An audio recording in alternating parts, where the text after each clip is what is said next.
Exu é o demônio? Se Exu não é o demônio, por que ele deixa cantarem os pontos que demonizam eles ou aparecerem aquelas imagens com chifres, com a pele vermelha e tudo mais? Vamos falar a respeito disso hoje. Oi, pra você que tá aqui no meu canal, seja muito bem-vindo. Não esquece de se inscrever, de ativar as notificações e de compartilhar com seus amigos. Para poder contextualizar, eu preciso falar que a gente foi criado numa sociedade totalmente católica, onde tudo aquilo que não se enquadrava nos padrões do catolicismo eram considerados demônios. Então, todas as manifestações espirituais que não eram enquadradas em qualquer santo católico era chamado de demônio, indiscriminadamente. Tanto que, se a gente for ver, na bruxaria, por exemplo, a gente tem os elfos, os duendes e as fadas. E a gente tem essa concepção de que eles não são seres malignos, perversos e do mal. Mas, na concepção da Igreja Católica, eles seriam denominados como demônios, porque eles não são espíritos que pertencem ao catolicismo. Tudo que não é do catolicismo é demônio. E além disso, né, que faz com que a gente tenha no nosso inconsciente essa crença, né,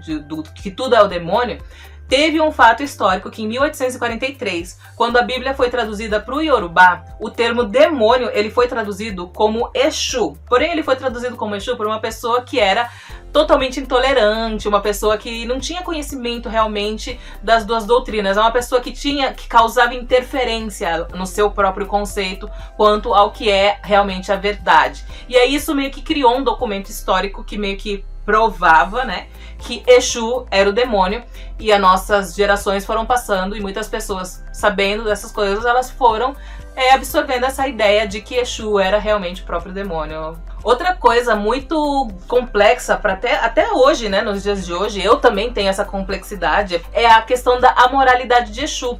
E para que você entender o que eu estou querendo dizer com a moralidade, eu vou definir aqui, de acordo com o dicionário, que é moralidade, tá? Moralidade é o que define bons costumes segundo os preceitos de um grupo social. A nossa moralidade, ela é o que faz com que a gente conviva bem em sociedade. Tudo aquilo que é considerado um bom costume em sociedade.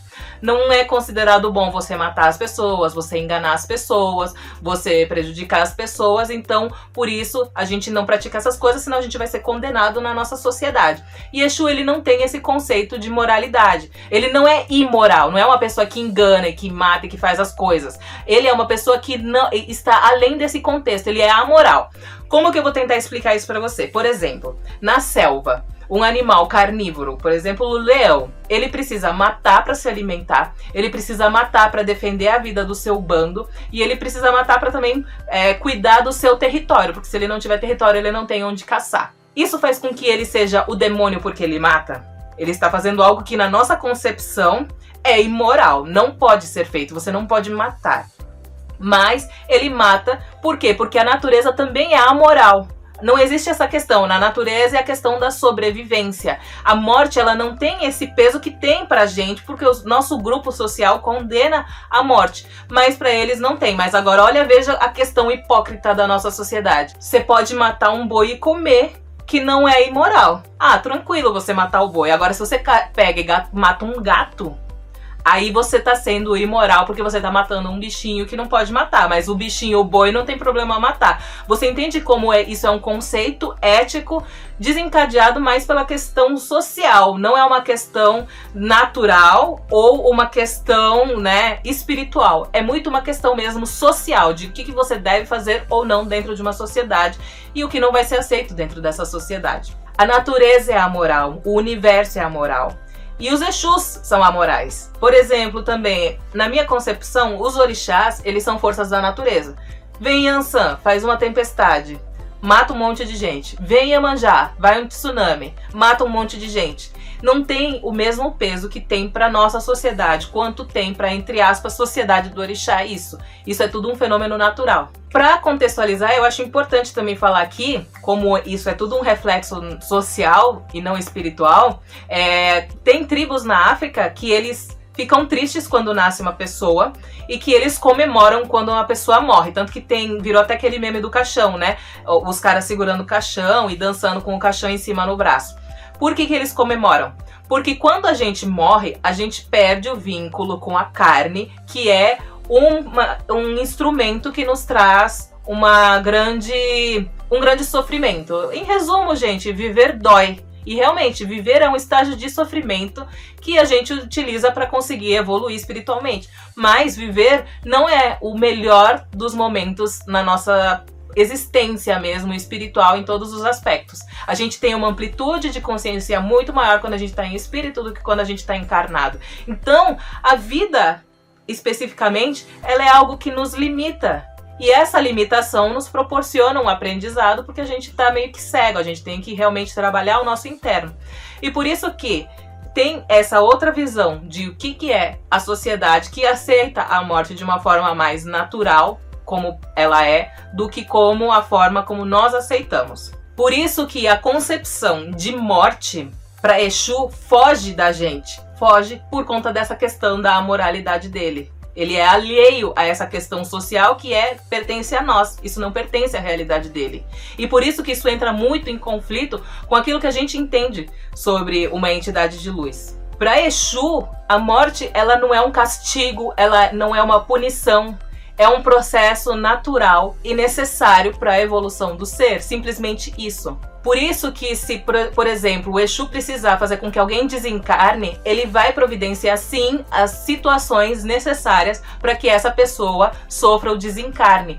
Porém, não vai ser estimulado pelas mesmas coisas que estimulam a gente, porque a gente é muito errante. Ele não vai ser estimulado por vingança, por raiva, por mágoa, por rancor. Não, ele simplesmente vai estar executando a sua função como trabalho. E aí eu pego e puxo para falar assim, como o trabalho de uma pessoa que trabalha numa penitenciária onde existe sentença de morte. Aquela pessoa que vai lá e liga o instrumento ou o maquinário que vai fazer com que aquela pessoa desencarne, aquela pessoa não sente prazer em fazer isso. Ela simplesmente está cumprindo a sua obrigação. E aí, no fato de não existir essa questão da vingança, do rancor, da mágoa, isso tudo, na verdade, só é um fenômeno da natureza, que não vai desencadear uma coisa ruim para a existência da pessoa ou uma coisa ruim para a própria vida do próprio Exu ou a entidade que foi responsável por essa função. Depois de falar tudo isso, aí eu vou voltar aqui para os pontos. Poxa, mas então, se Exu não é o demônio, se isso é tudo uma questão social e etc, como eu já expliquei, por que ele não se defendeu quando as pessoas começaram a criar os pontos, falando que Exu é o demônio, e quando começaram a criar as imagens que parece fazendo com que eles pareçam esse tipo de entidade? O que aconteceu, né? Com essa questão da crença de que Exu é o demônio, a sociedade deu uma resposta. E como que foi essa resposta? As pessoas começaram a procurar Exu, porque elas achavam que elas iriam estar tendo um acordo ali com o demônio. Ai, pera, mas as pessoas têm medo do demônio? Nem sempre. Muitas das vezes, as pessoas, elas acreditam que elas vão conseguir fazer pactos com um demônio, e o demônio vai atender os prazeres que essa pessoa quiser, todas as vontades que ela tiver, sem nenhum problema. Como que a pessoa vai orar pedindo pra Deus pra que aquela coleguinha do trabalho que tá fazendo com que ele não consiga ser promovido morra? Não, ela não vai. Gente, a sociedade, ela é hipócrita. Existem sim pessoas que pedem esse tipo de coisa. Mas as pessoas, elas têm um certo medo de Deus. Então elas sabem que é meio que errado pedir isso a Deus. Então elas vão às escondidas para tentar procurar outras ferramentas espirituais para conseguir conquistar aquelas coisas que elas querem, sem ter que fazer esforço nenhum. Essa demanda fez com que os terreiros crescessem muito. E a gente sabendo que quanto mais pessoas tem lá, maior é o nosso poder de influência. Vide os influencers digitais hoje em dia. Quanto maior seu poder de influência, maior seu campo de atuação. E aí o que Exu fez? Exu pôs fogo no parquinho. Exu decidiu falar, eu sou o demônio mesmo. Ele se apropriou do termo. Por quê? Porque assim as pessoas começavam a procurar mais. Porém, quando elas chegavam nos terreiros, elas viam que Exu faz o quê? Ele pega e coloca todos os seus podridões pra fora e faz com que você tenha que melhorar aquilo. As pessoas começavam a se deparar também com a outra questão da Umbanda que existe ali, que é a prestação da caridade, de ajudar o próximo, de fazer o bem sem olhar quem, e vários das doutrinas umbandistas. E isso tudo engrandecia os trabalhos. E muitas dessas pessoas que muitas das vezes iam por motivos errados pro terreiro, acabavam virando adeptos da religião e começavam a aprender que elas estavam errando e que elas tinham que melhorar, e aí acabavam indo pro caminho certo.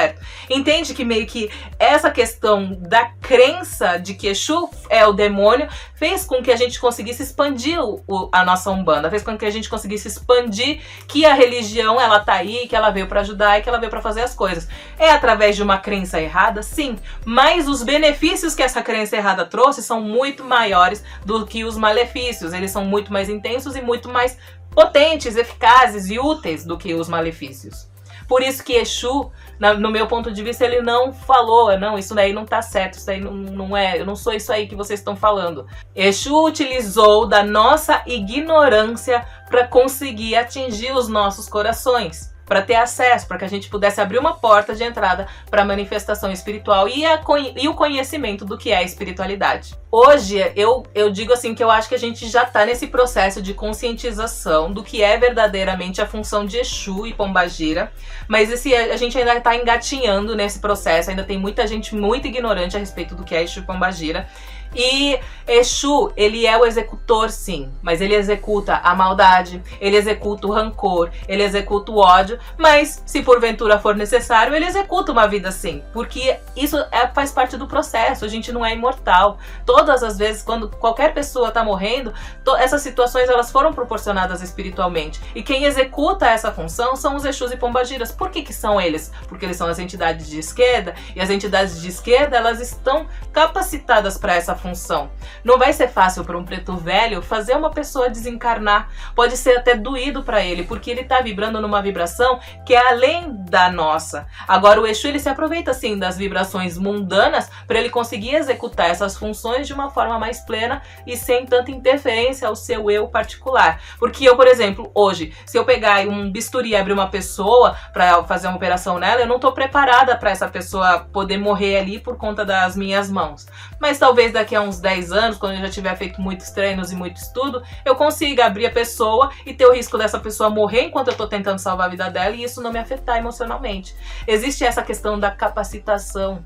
A entidade também precisa estar capacitada para aqueles fenômenos. Por isso que o Exu ele é muito mal visto, ele é muito incompreendido. E ainda existem muitos médiuns que incorporam Exu e enraizados com essa crença de que Exu é o demônio, acabam fazendo sim algumas manifestações exageradamente com essa contextualização. Mas isso aí faz parte do processo. A gente um dia chega lá. Por isso que às vezes as palavras de Exu, os conceitos de Exu pegam um pouco pra gente. Porque a gente tem duas questões para trabalhar. A nossa questão moral, o que é correto na visão espiritual. Tem que saber separar. E a questão amoral de Exu, a moral da natureza. A gente sente dó quando o leão vai lá e mata o bichinho e pensa, leão mau, leão malvado. Mas não, gente, é a natureza. Beijo!